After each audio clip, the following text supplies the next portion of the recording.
Welcome to 𝐻𝐻.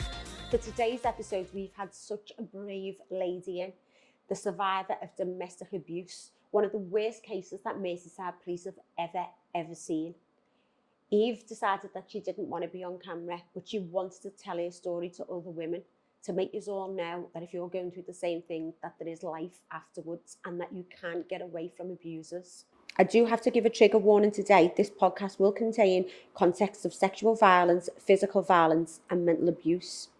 Because of the nature of it, Eve decided that she didn't want to go on camera, so today we are doing audio only.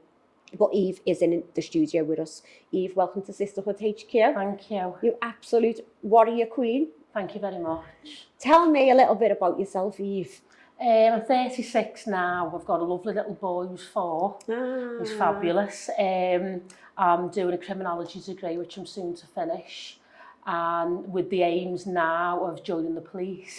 I've never been a mad fan of the police, but during the time that I was in a really abusive relationship, they saved my life. And I saw a more empathetic side of them for the 𝐶ID, over the domestic abuse unit that were over me. So that's my end goal of what I want to do. And I now volunteer with a company called 𝐻𝐸, which have been amazing. They're a great group of people, and they go around and we speak around schools and do events days and everything. Wow. So yeah, that's where I am at the minute. So take me back to before you met this horrible person. What was your life? I was living in London. I buggered off to London on my own. I've always been really fearless and confident. And I just decided one day I wanted to move to London. So I had myself a little house, only rented, I got rid of all my stuff and I moved within a month with the company I was working with. They had nowhere to live up there. So the company had to let me stay there in the house that I was working in. And I met friends and yeah, I was living in London, living me high life. And, what was the job? Sport worker. Oh, yeah, okay. I'd worked with them for 14 years. I love helping people. So I'd worked children's services and adult services. What was your home life like? Great. My mum and my dad they've been married, God, now for 54 years. I think I've got that right. I've got 2 brothers and a sister. We're all really close. My sister's autistic. Yeah. Only 𝐻𝐸𝐺, so she's very mild. My two big burly brothers who are protective over me, and yeah, it's great. Who's the eldest? Out of the siblings, Warren. Yeah. Yeah, so he's an actor. My brother's an actor. He was in 𝐸𝐵Less. Oh, go away. Yeah, he was a policeman in 𝐸𝐵Less, funnily enough. Oh, God. And my other brother, he's a drummer. Wow. Yeah, he's a drummer. So all very creative. Yeah, well, my dad's a musician as well. Okay. He works in Germany, he's got his own band and everything. And our Siobhan, she's really creative. She does a lot of floristry and stuff. Oh, amazing. Yeah. So you're living in London, you've just got this house. What happened? I'd come home, I'd come back. I think I was just bored. I'd gone for a year. And it was the summer and I felt great. I was the thinnest I've ever been. I just felt amazing. And I'd come home and I was living with my friend off Smithdown Road. And a top fag ag. Yeah. So I was living with one of my gay mates. And I'd received this Snapchat off this lad who'd added me. Yeah. And he sent me a photo of himself and thought, God, he's handsome. And then he added me on Facebook. And we agreed to meet up a few days later in Sefton Park. So it was just a Snapchat message? Yeah, just via social media. And was it just a random ad? Yeah, just a random ad. But when he added me on Facebook, I thought, God, we know similar people. And I knew his area quite well, the South End. So yeah, we agreed to meet up in Sefton Park. So you goes on a date? Sort of, yeah. It was that African, or something, what's it called, the African festival in Sefton Park. We met up and he said to me, do you want to come back to mine for a bevy? And I wasn't really dubious, sort of didn't think, God, he's a mass murderer, because he was a young lad, like a year younger than me. How old was he at the time? God, how old was I when I moved back from London? Sort of mid to late 20s, because he was 30 when he was sent to jail, just turned 30. So what was his background? Nothing. His mum and dad were together. He had a sister and a brother, and they came across as quite a close family. I learned otherwise, whilst I was with him, So you goes on a date, was everything fine? Yeah, I mean, he was very intense when we got back to his. We had drinks and everything, and I just never really left his from that day. Was you happy at that point? Yeah, I was made up with him. Yeah, I was made up with him. Did you do everything right? for about 5 days, and then on 5 days? Yeah, and then on the 5th day, I'd caught him messaging this girl, so I stood up to leave, and he smashed my head off a coffee table. After 5 days? After 5 days, which begs the question, well, why would you stay with him? But the way it was done, he did knock me unconscious this time, but when he smacked my head off a coffee table, I was delirious, and he said, oh, no, I just stopped you, I just didn't want you to go. And I was confused, because I'd never had a bang like that on my head, and I was confused. I thought, well, oh, he's wanted to stop me, and I went flying, and I believed him. And he said, it's not like that, I'm so sorry, it's not like that. And I sort of believed him. And he was like, I'm sorry for messaging somebody else, you know, I won't do it again, sort of thing. So I had a very sore head, there was blood in my hair, but I was like, right, okay, he didn't mean it, and I must have tripped. You're making excuses for him? Already within 5 days. So what happened in the next, let's say, the next month? Little things like I went one day, it was roasting hot, as I say, it was the summer, and I was going to go meet all my mates, and he said, you're going to wear that.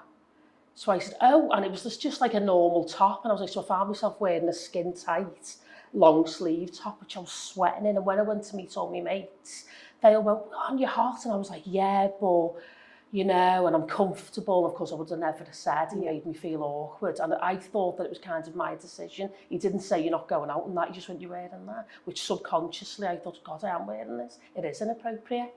So stuff like that had happened, and he became very controlling and questioning me a lot. And was he violent again in the next? Yeah, he put his hands on me every single day for years. From day about 5? 5 days, yeah. But it would just be like grabbing hold of me to go like, what are you doing? And even though I've definitely never grown up in an abusive household, or I allowed for it because I fancied him so much, and I quickly fell in love with him because he just seemed to be everything that I wanted. Which sounds hard to believe, but yeah, I quickly fell in love with him, and he said that he was in love with me, and it was... Had you been in a relationship before? Yeah, I'd been in a few relationships before, one of which the boyfriend wasn't very nice to me. It's like this thing where a lot of women who go through domestic abuse, they have it more than once. They have more than one abusive relationship rather, and it's this thing of a lot of women feel embarrassed to say, God, I'm going through it again. Now, it was nowhere near what he put me through, but there was definitely the controlling aspect to tell me what to do. And yeah, so I'd been through it before, but nothing like this. Did you feel like he was a manipulator? Did you feel anything that was thinking, this isn't right? I think because of, like, I remember I disclosed, he said to me, you know, you're always like fixing your stomach and I'm fixing your clothes, what's up with you? And I said to him, I used to have an eating disorder, which I did for years. It was quite a big part of me, probably early 20s, and in school there were little parts of me where I was aware of like my intake of food and stuff. So the minute that I disclosed that and I said I was under St Cat's Hospital in Birkenhead for it, it's quite bad. I lost like quite a considerable amount of weight at one point. And the minute that I found that, he had me then. So he'd say stuff like we'd be sitting there on a couch and he'd grab hold of my leg, and that would be all he'd have to do. And I'd go, why? And he'd go, oh, nothing, I'm just looking at your leg. And he'd comment on my body, but the way in which he'd say, well, because I love you so much, I think that maybe you should stop eating. And then I thought he was like a protective, caring thing over me. He wanted me to do better and be a better person, a better woman and everything. I mean, when we'd sit on the couch, I'd have to sit up straight. I wasn't allowed to lean on him. He would like, part of his sort of punishment was he wouldn't show me any love throughout the day at all. There'd be no hugging, kissing, but I'd be expected to sit with him all day. But I wasn't allowed to so much as put my legs over him, lean on him, anything. On the couch, he was sort of sat up like you're in the army on the couch, if that makes any sense. And is this still relatively new relationship? Oh God, like really new. Within probably the first fortnight this was happening, and I found that within the first probably 2 to 3 weeks I was walking around with my head down. I remember we went the offie because drinking was a big part of our relationship. He insisted we drink every single day. So sometimes, I used to work all the hours God sends. I'd be in work, I'd be either hungover or I'd think, oh, I'm so tired, but I knew I'd be going back to him. to have a drink after shift, if that makes any sense. We went to the offie this one day, and there was this lad there, 17 if a day, and he had boss hair. And I went, oh my God, you've got boss hair. And he flipped his lid, raised his fist towards me in front of the cashier and people like that there, and nothing was mentioned. Like, not, when he'd doing shops or he threatened me, nobody pulled him up. Grown men never said, hey, you were speaking to her like that. So within the probably first fortnight, I was walking with my head down round the streets and everything. Did your family notice and your friends? No, my mate and my mum didn't notice. I became like a master liar. I became a really good liar. Years ago, I used to have fits. They were non-epileptic fits. So if I did, on the off chance of a black eye, I'd just say, oh, fits have come back. I was sleeping on the inside the wall in his, I won't say his name, and my bloody face bashed against the wall. But I'm not known as a liar, so everyone took it face value, and went, bloody hell, even I went, I know, my God, or what's happened to your lip? And I'd go, oh, end up bloody biting inside my mouth, didn't I? I was having a fit. So I'd become a really, really good liar. To cover for him? Yeah, I was an amazing liar. To cover for him, and I think to cover for myself, because I was embarrassed. I was embarrassed it was happening, but I loved him so much, so it was just... When did it start getting really violent? The worst, well, God, within maybe 4 weeks, 5 weeks at the most, where he was knocking, God, I think it might have been before then, he was knocking me unconscious on a daily basis in the end. And when people go, well, it was every single day. At one point, he was knocking me unconscious. Stuff like that, to say it's demeaning, it's embarrassing, you know, when you think back. And so anything really, he was a pothead, so he might, if he didn't have weed, if he had too much drink, if he didn't have drink, if he didn't have, or if he had too much weed, he'd get it. It was just any excuse, really. Did he work? No, it didn't work, no. Who funded his lifestyle? The government.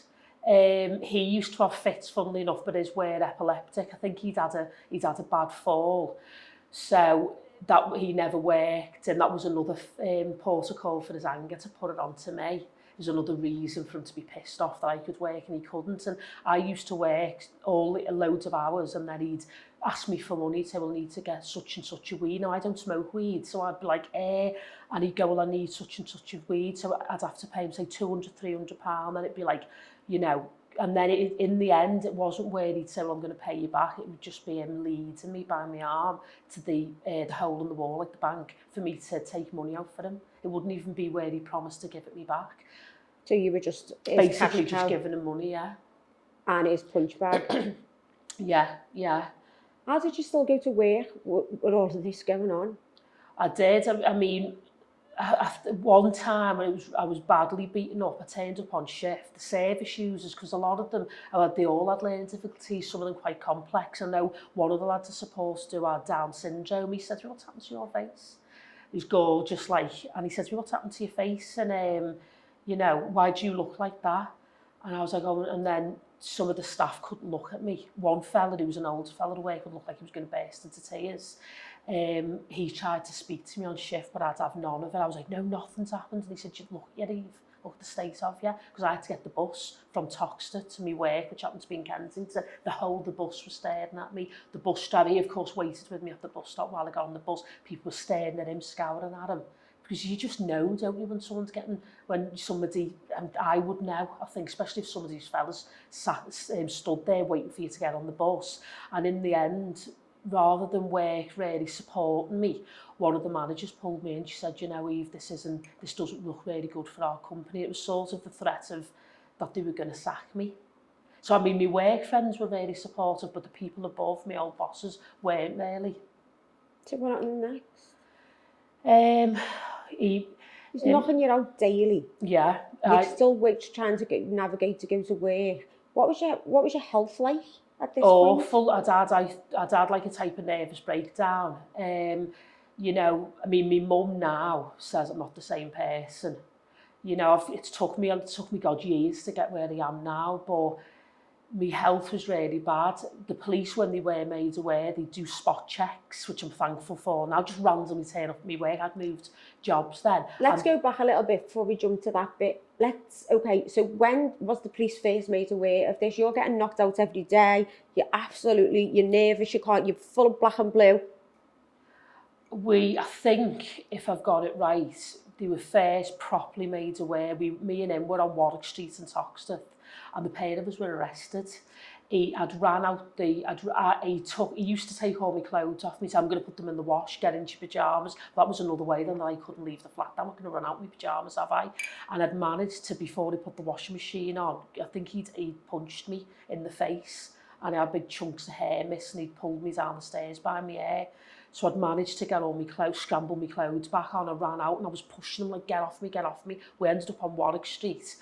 And because when he was on top of me in his house, to get him off me, I had to scratch him. So we had a big scratch on his chest. And when we were stopped in Warwick Street by the police, a Mariah van, he said, look what she's done to me. And the policewoman said, did you do that? And I said, yeah, I have. Because he was on top of me, and the woman said, and they knew what was going on. Yeah. And the pair of them looked at each other and they went, right, okay, we're going to have to arrest you. You know, because you are. And I said, that's fine, arrest me. So when I was took to the police station, I was promptly de-arrested, which means like they take the charges off you. And you know, and then he was dealt with appropriately. I was given Did you tell them what was happening? A little bit. I mean, when I was took in the room, they went, will you speak to us? And I was like, and they went, well, to be honest, he isn't very nice to me. They didn't know he was knocking me unconscious at that point. You know. How did you feel about yourself? God, I was the thinnest I've ever been. I look back on photos now and I think, God, I look great. And I felt the worst about myself. My self-esteem was on the floor. Did you feel like you deserved it? Why did you do it? Yeah, I did, because I was just a piece of shit. Not because I'd done anything wrong. Is that how he made you feel? Yeah, I don't think I'd never used to answer him back or anything. I was terrified of him. So it was not, I didn't deserve it because of something I'd done, just because I was a piece of shit, I deserved it. But that's how he made you feel? Yeah, yeah. That you were worthless? Yeah, yep. So the police, what did they do after that? Well, the police were made aware then, and now the police were made aware, I felt able to then, when it got really bad, I had nowhere to turn. You know, he would hound the life out of me. He threatened to do stuff to my family, so that I was disclosing the police then, because I'm not being a grass, he's being horrible to me. I started disclosing in them. So the police then started getting involved, but I kept dropping the charges. And this is why I say I've never been a big fan of the police, but the police saved my life, and it changed my perspective on them, because they were great. One of the police officers, Craig, is lovely. He would do the random spot checks. And in that way, by just turning up at my work on a whim, he then could go, where have you got your black eye from, Eve? And even though I would never press charges, I would never do it, they put things in place. And what they did quite cleverly, the police said, right, we'll put you in touch with agencies now. So I was seeing at one point 2 or 3 different type of counsellors per week for different types of abuse all over Liverpool.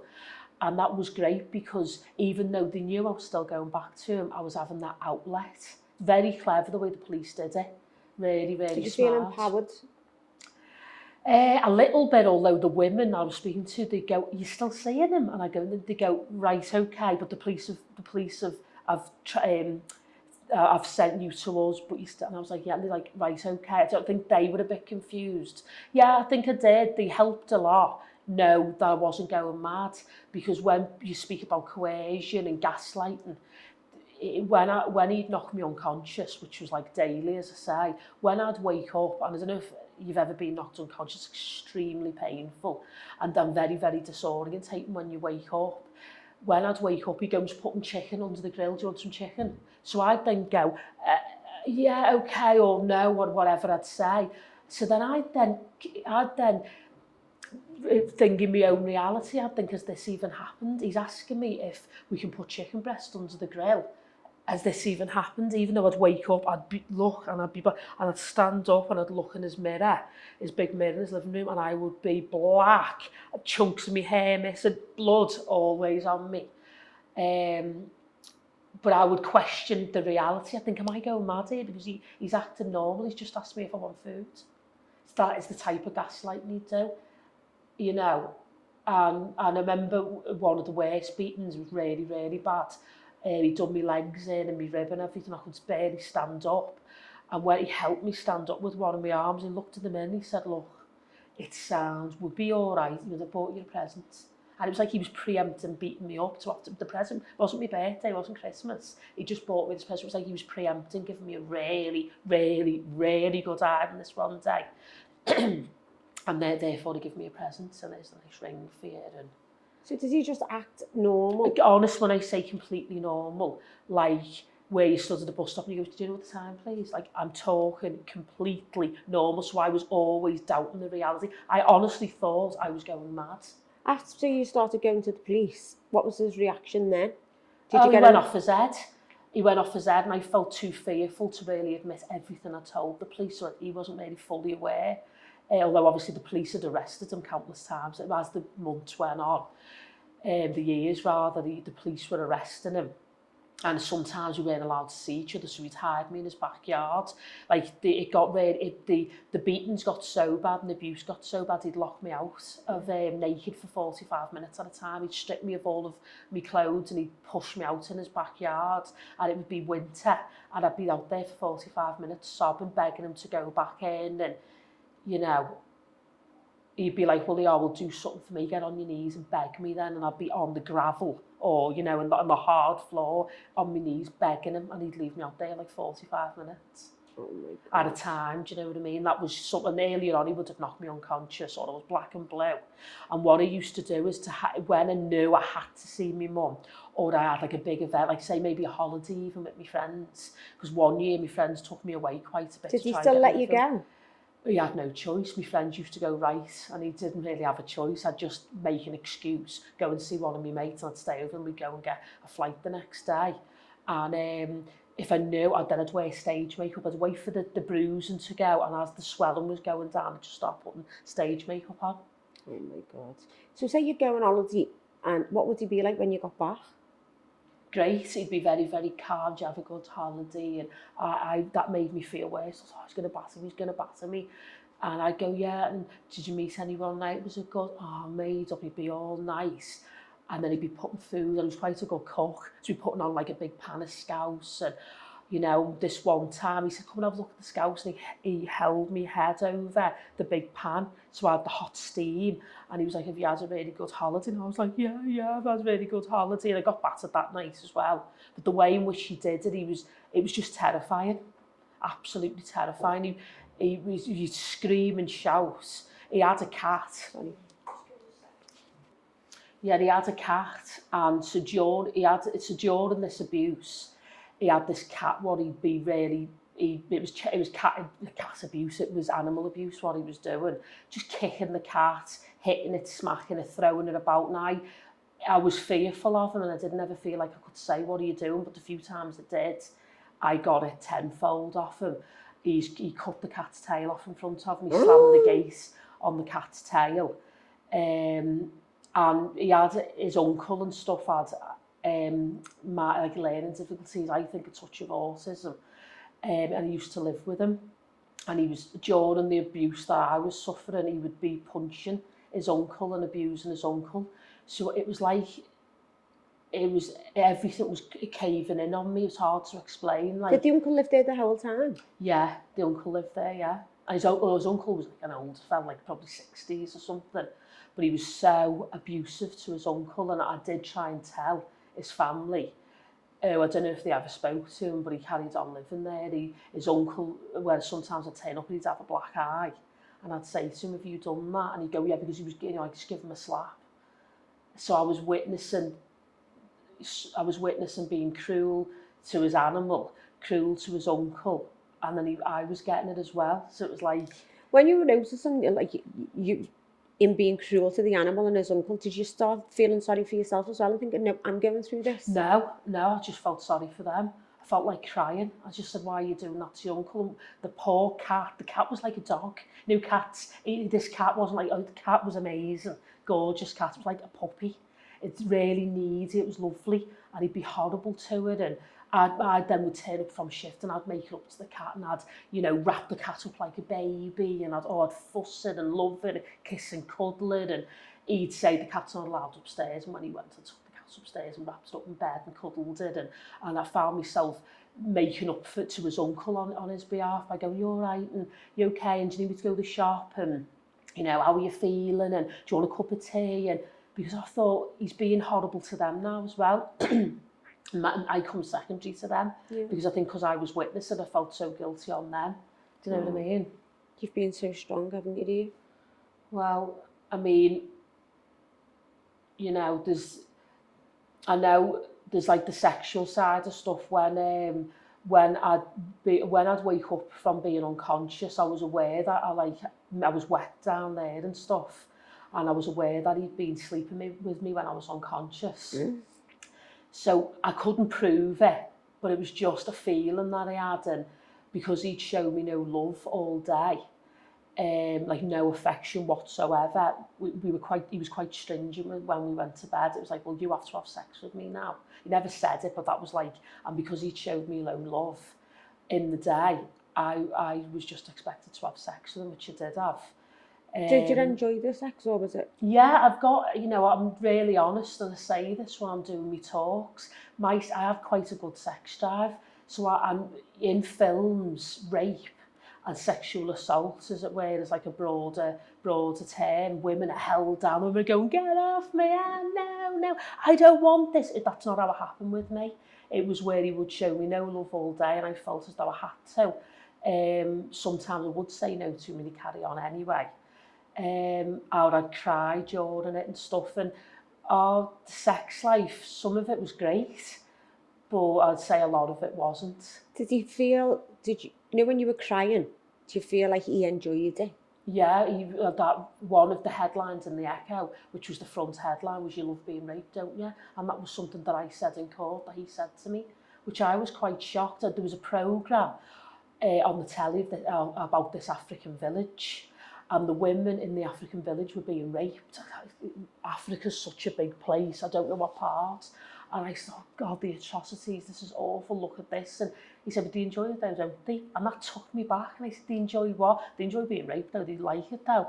And I remember, I knew he was a horrible person, but I loved him. But I was aware at this point, I thought he's not a nice person, but that took me back. And I said, do you enjoy it? And all the pieces started to come together because the police were working with me in the background, and I was seeing counters, and I had my mates at this point saying the odd thing to me. My family still didn't know. I started to think, hang on a minute, and I remember once I turned up, I don't speak to her now because of this, but she was my friend at the time. And the way, even though if you ever suspect that a family member or a friend or even somebody in the neighbourhood is being abused, you should speak up, but try and do it through the police, really, because by saying something to the perpetrator, that will just, you know, the victim will end up getting a tenfold off them. And my friend at the time decided to message him, and she'd had a drink, going, hey, you, I know all about you, you've been battered on my mate. When I turned up, I'd done a night shift in Kensington. I turned up at his house, I let myself in, and I went up to the bedroom, and he was awake, and I went, morning, and I just know. And I went, what have I done now? He was just like, shut the door. And I was just like, and that was the end of that. But, you know, do you think she was just trying to help you? Yeah, I think loads of, I mean, before this would have happened to me, I probably would have said, hey, you with my mate. Yeah, I would, to be I know fair. I know now that's not the right way of doing it. I mean, the abuse was happening, the whole neighbourhood knew, the whole street. One of my friends lived in the street, an older one. She did try and help me, but the rest of the street didn't. The windows would be open. You know, when people speak about a lot of abusers, they punch you in your head, in your hairline, or your body, so that he didn't care. He punched me square in the face in the street. I would be screaming out the window for help because he'd locked me in, and as he was locking all the doors, I think so I'd be shouting, please, somebody help me. As he was walking up the stairs, nobody'd help me. And are they scared of him? I think so, yeah. There was a neighbour who lived if you stood outside with your back to his house, to the left of him, he was an older woman, she was a family friend, and she always had a bit of a smirk on her face. She was quite blasé over the whole thing. And the other neighbours, which were a young couple who moved in with a baby, they quickly moved out. Yeah, they moved out. They must have been renting the place, and they quickly moved out. They were there for maybe 6 months, and they didn't even. I thought somebody would have stuck up for me, and no one did. Did no one ever phone the police? Nobody ever rung the police in that neighbourhood. Nobody, and everybody knew. Everyone was aware. I was permanently walking the shop with a black eye, permanently walking with him with my head down with a split lip, or I was permanently limping, or he'd done something to my arm, or, you know, it took me years to get my hair back to where it is now. But I know my hairdresser said to me recently, there's a lot of scar in your head. And my mum was taken aback, and because, you know, I just said, yeah, it's off my ex. My mum was like, he's got scars in your head off your ex. I said, yeah. My mum's 74 now. So for all my family read the Echo article. I don't think they really understand how bad it was. Did you distance yourself from your family? Yeah, he convinced me that my family didn't love me.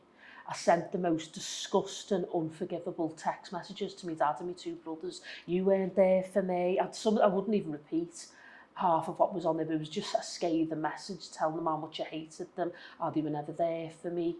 Is this why you were with him? I'd have to have a break. Okay, darling. Yeah, so I sent me brothers and me two brothers and me dad the most scathing messages saying how much I hated them. You know, the stuff that I wouldn't even repeat now, that really impacted on my family, convinced me my family didn't love me. Now, I come from, when we say we're close, we are in each other's pocket. I'm in my mum's every single day. I always was before I met him. Obviously, I lived in London. But before I lived in London, even when I did live in London, I was home every other weekend. We're a very, very, very close-knit family. And that all changed because of him. He convinced me that my family didn't love me. He pinpointed things about myself that I didn't like about myself that I disclosed to him. And he'd say, no, your mum probably doesn't like that about you. And he was really clever in the way that he did it. You know, a lot of goading as well. So if there was an advert on it, my mum's a double amputee, so she's in a wheelchair. So if there was like an advert on the telly where somebody's disabled, you go, there's your mum. And of course, I would go ballistic because he's speaking about my mum. And then I'd be like, who are you talking to? And that would be an excuse for him to hit me. Or if there was somebody with like a really severe like learning difficulties on the telly, say, you go, there's your Siobhan. So there was a lot of goading that went on. His dad came round one day and she really shouted at me. At you? Yeah, at me, saying, look at that dent in the floor, that's because of you. And I was like, I didn't do that, he did that. And he didn't believe me. What he hit me over the head with a bottle this one day. And it hit me on the head, went on the floor, and he had like lino, and it made a dent in the lino when I was playing for that. So his family turned on me, his mum and his dad, they literally lived round the corner. And this one day he wouldn't give me my bag back. My bag had like my inhalers, my asthma's quite bad. I was hospitalised for asthma attacks because of him. And my asthma's really bad. And I had my phone, he had all my stuff, my lipstick, just all stuff that's important to me, my keys. So unaware, I thought, right, so I ran round to his mum's, my gum was bleeding, I was battered black and blue again. And they let me in. And then he then turned up. And his dad went, have you done this to her? And he went, yeah. And he went, right, okay. And then they paired them, went, right, go back around the house. And I was sent back around, which I was then battered for again. Because so he admitted he'd done it? Yeah. And when I've spoke to people about it since, they've said, who know the family from there, they said, oh, the dad used to batter the mum. And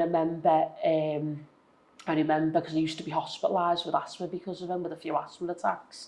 And the nurse would go, he's sitting there with a black eye, and you could just tell, I think because I had my head down, I must have looked so depressed and down, which I was so severely depressed. And his mum had turned up, he'd sent his mum rather than him coming to see if I was okay. And his mum just said, you know, if you're scared, I won't get out, I should have done. So I sort of knew, although she was my ex's biggest fan, like the matriarch of the family, she loved the son. It was as though she was aware of it, so she was telling me inadvertently, if that makes any sense. He would always comment on my body. He convinced me that I smelt, and he used to make me go and get smears. So I went for a few smears, thinking that my pH balance was off, and the doctor said, your pH balance is perfect, great. Go away, don't worry about it, because he sent me, honestly, there's not enough, he sent me for countless smears, basically, that was flagged up as well. Where it was like, why are you coming for smears? So that was all flagged up with the police, and, this is something else that a lot of women don't realise, like, a man checking your underwear, that sort of stuff is, I'm checking your underwear, and to see if you slept with somebody, used to check down there on me, and put his fingers inside of me to make sure that there wasn't somebody else's sperm up there. It was like a lot of it was invasive and embarrassing and degrading behaviour, what he put me through. So as well as him locking me outside naked, he was checking me underwear, checking me bits and bobs. If I happened to, because I've worked with some challenging people as well, that might hit out, say, if I come back with a bruise, I'm going to be like, oh, somebody done that to you. Yeah, so there was a lot of that went on. And all this time you're still working and you're still pretending that everything's normal. Yeah, and I remember I become that used to the abuse. Now looking back, when he would knock me unconscious and I was really, really battered by him, struggling to stand up, which of course he'd always help me, because he's such a helpful person to help me stand up, and I'd go, thank you for helping me stand up and all that. Did you feel like it was affection when he was hitting you? I think in a way, yeah. And before this happened to me, I would have been like, I wouldn't have been judgmental. I'm not a judgmental person, I'm not a very open-minded person, but I would have been a bit like, what? And that's out of my realm of thinking, or it would have been. But because I've been through it, like the courts and the police were in agreement that I had Stockholm syndrome, which is where you completely, when I say I had a breakdown and I wasn't in my right mind at one point because he put me through that much, it was like the norm. And then when I moved, the police went, right, you'll move now. So I moved to 𝐝𝐵, which he promptly found out about, and I agreed to meet up with him because I couldn't stay away from him. Let's go back. How did the police get you to move? I think I said to them, I can't take much more, I can't take much more. So I kept going back to him, like I went back to him after this. The police went, right. So with my friends, they helped me move, and with the police's say-so, police said, right, we think that's a good idea. So I moved, and where it was like above a sunbed shop or a beauty shop, so there was loads of locks. It was quite secure, even though you had to sort of go out a back alley to get there. And he probably found out about it. I then met up with him because I couldn't stay away from him because I loved him so much. Like you're addicted to him? Yeah, absolutely addicted to him, yeah. And then I was in his the week after, and I noticed that the keys had gone. And then all of a sudden the keys were there, so I think he must have had a set of keys for all of them in like the 20 minutes or something, or half an hour. He was out. And one day I went back to my place in 𝐶𝐵, and when you just walk in, I thought, someone's been in here. I could just feel it. And I got in the bath, and I was sitting in the bath, and I looked up, and there was like a board that had been moved, which was that an attic, or was that an attic? Yeah, it was an attic, and it had been moved, and I knew he'd been up there. So he wasn't up there then, that had been moved, so I knew he'd been in my flat, and I knew he'd been up there, and maybe was he going to hide and watch me, and maybe he changed his mind, but the thing had definitely moved, so I knew he'd been in there and everything. How did you feel at this point?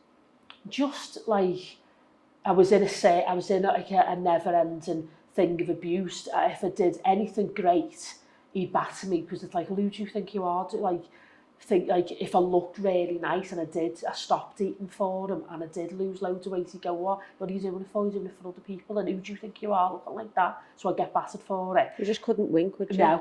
No, like whatever I did, I couldn't win. So it was like a constant.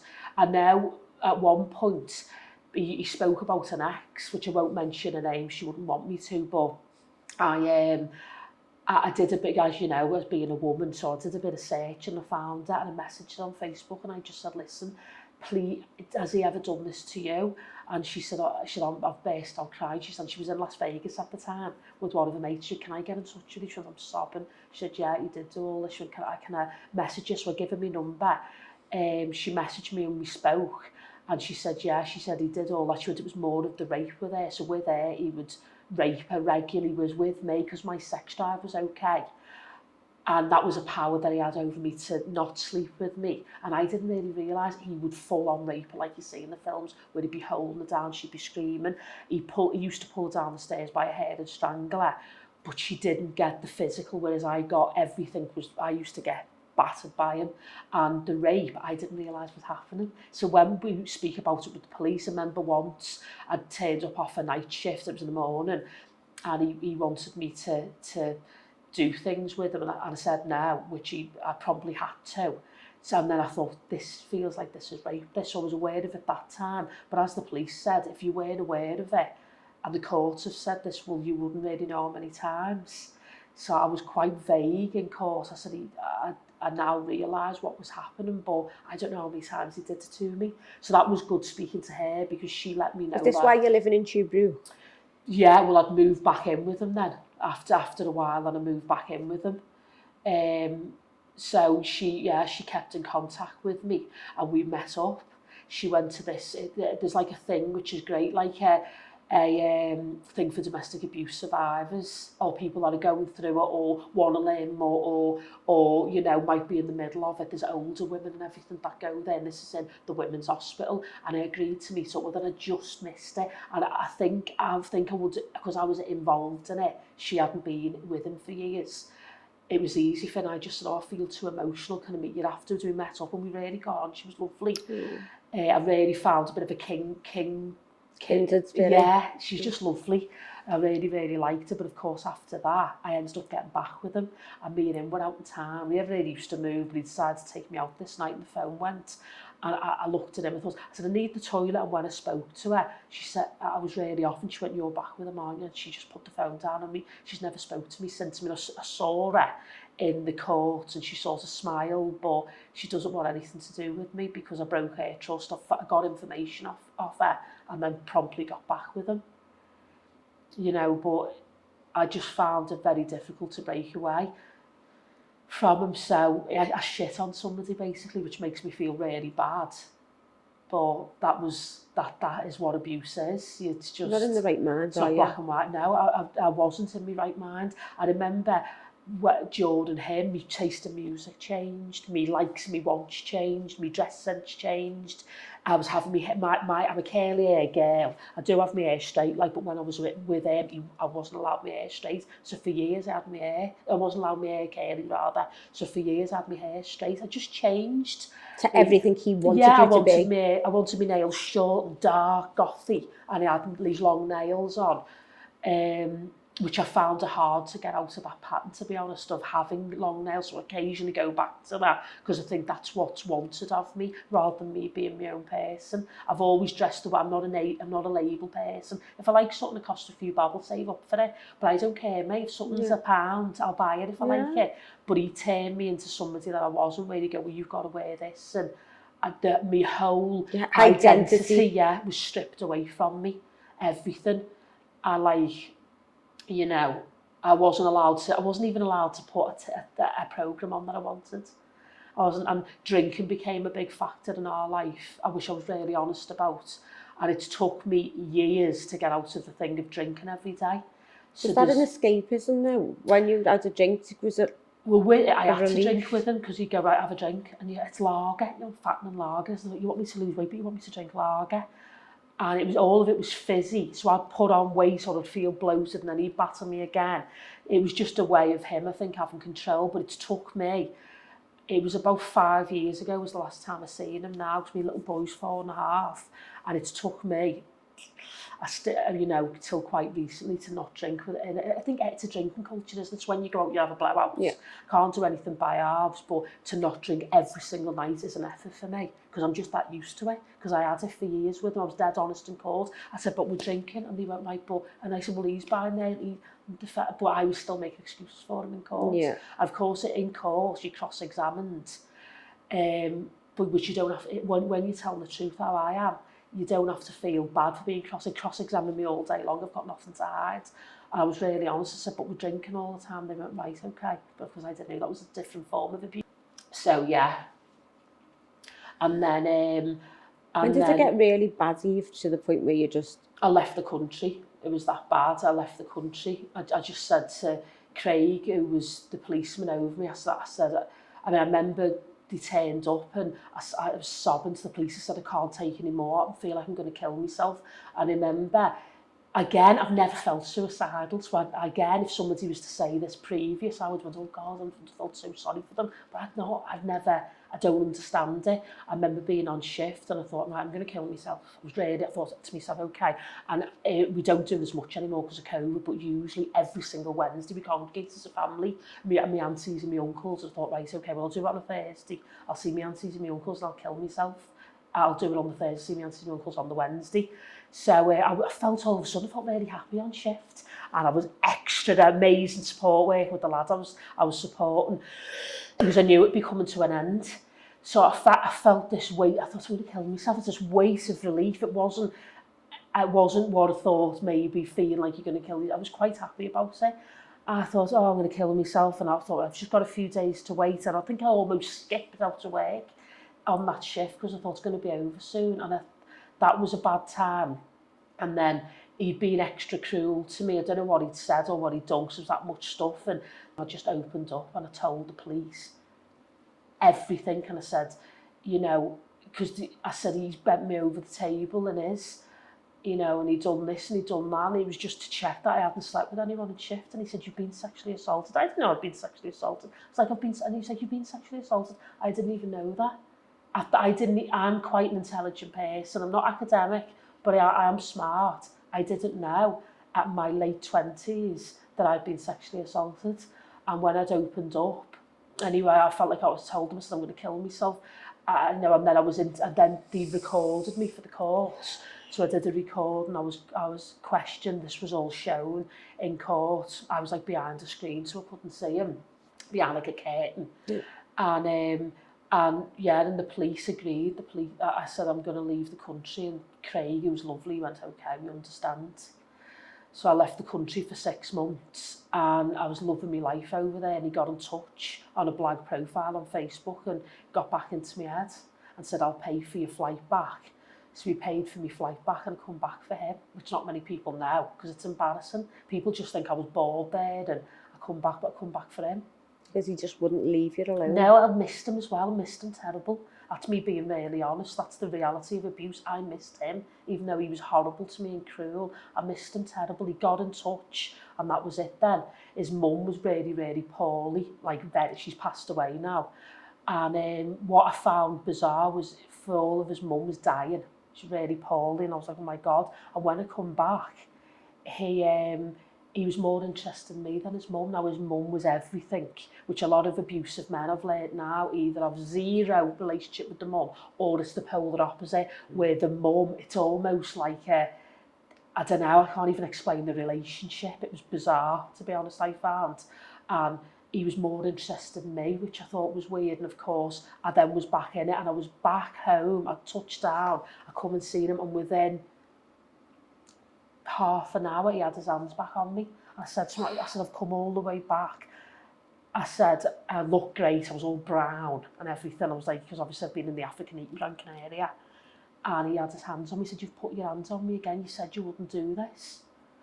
And he was just like, half an hour. Within about half an hour, not even an hour, about half an hour, he had his hands on me. And then, when I come back anyway, again, it got really, really, really bad.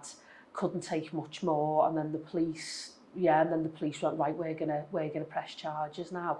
So he threatened me. I had his cousin threatening me, saying she was going to kick me head, and I still haven't bumped into his family, needless to say, which I'm surprised at now. I wouldn't care because I know I'm in a different place and I've got nothing to hide. But I had his family all threatening me. Because it was on the front page of the Echo and everything. Obviously, he got 23 years. It's a misprint in the Echo. They've said he's got 17, but he hasn't. See, that's a misprint. The CPS said 23 years and he has to do the full 23, which is unheard of. So I think, as the police said, the only thing he didn't do to you was kill you. It was like a really extreme case. And now I had a male judge who looked like he was going to burst into tears. And there's things that I haven't mentioned today because that I don't tell anybody, because I want to keep a little bit for myself.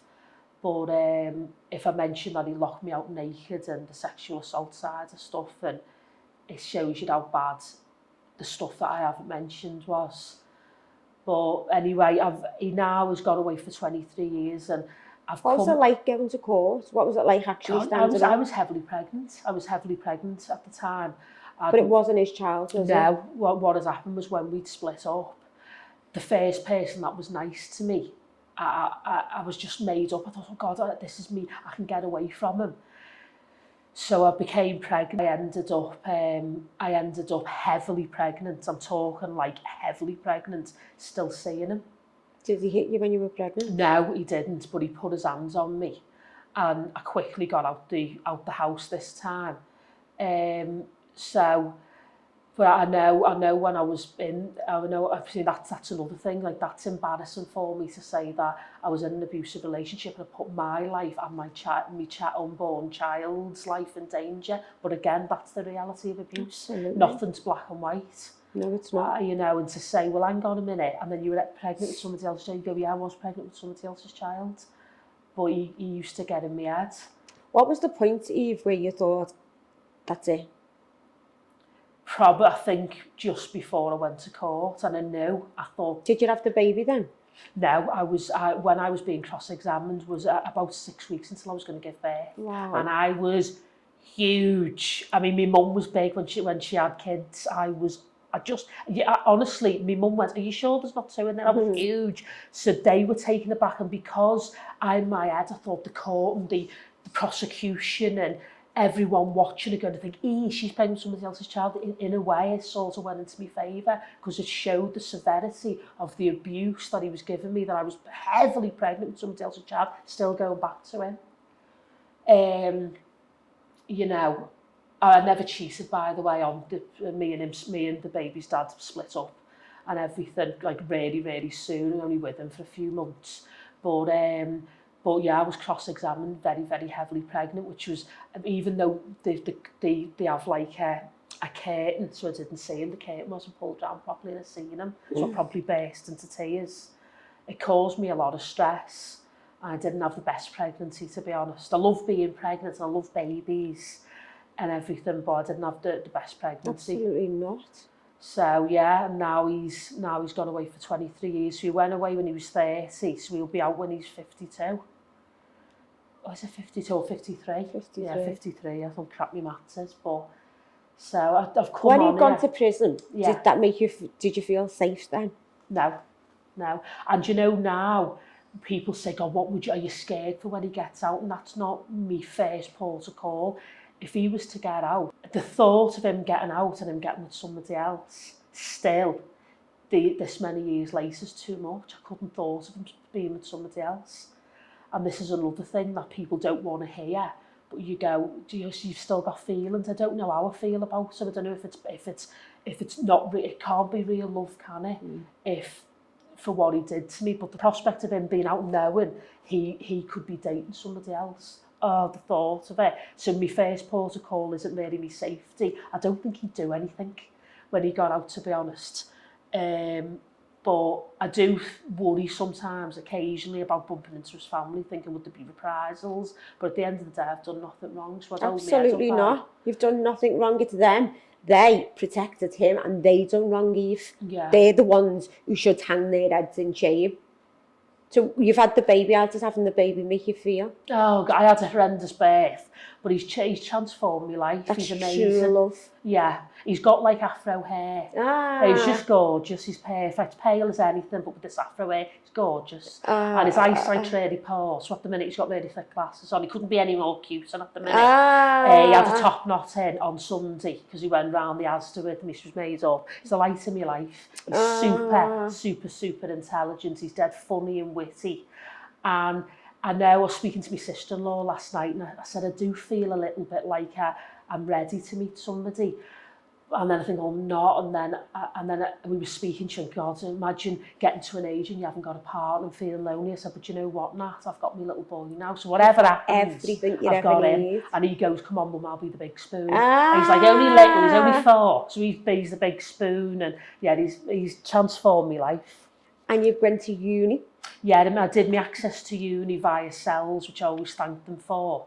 And I got in on the premise, I didn't have my maths or my English, I got in on the premise of working with such a fantastic company. And they said, right, well, 𝐶ELS do talks round here. So they let me on. This is a fantastic thing about 𝐸𝐵IRD. They literally let you in. And then now I'm in the L20 building, which is the University of Lancashire, just about to get my full criminology degree. I don't know what type of degree I'll leave with, but I'll leave with a degree. And yeah, I mean, one of my reasons, well, my reason for coming on here was just to say to people that abuse isn't black and white. Be patient with people who have been abused, because the lasting effects I still feel now, although I'm a lot better. You know, the nervous breakdown I experienced has changed me as a person and everything. And just to be mindful really of how you speak to people, how you treat people, how you make people feel, and just to tell people that are going through it or have been through it that it does get better. What would you be your biggest tip to someone who's going through this right now? To get out, to if you're in a living room and you know you're going to get battered, look for exits, think ahead, think, okay, well, this is going to happen now. But then be aware of covering your head, basically covering your face and your head, you know, and shouting as loud as you can. And I'd also say to neighbours and people in the community, if you feel like somebody's being abused, please stick up for them. Don't go to the perpetrator, go to the police. Yep. Go to the rest of the community and say you're witnessing this. All rally round together. And I'd say to people who are going through it, hold your head up high, it will get better. And yeah, that's what I'd say really. Eve, you're absolutely amazing. Oh, thanks so much. You are a true warrior queen. And you know what, girl, you made it. You fucking beat him. He's where he belongs, the piece of shit, and you made it. You're just about to get a degree and you're going to go out there and help the world, and you've got a beautiful little boy who loves you unconditionally. Thank you. And you won. Congratulations, Thanks sweetheart. so much. Thank you for having me on. Thank you for coming. Thank you. Oh.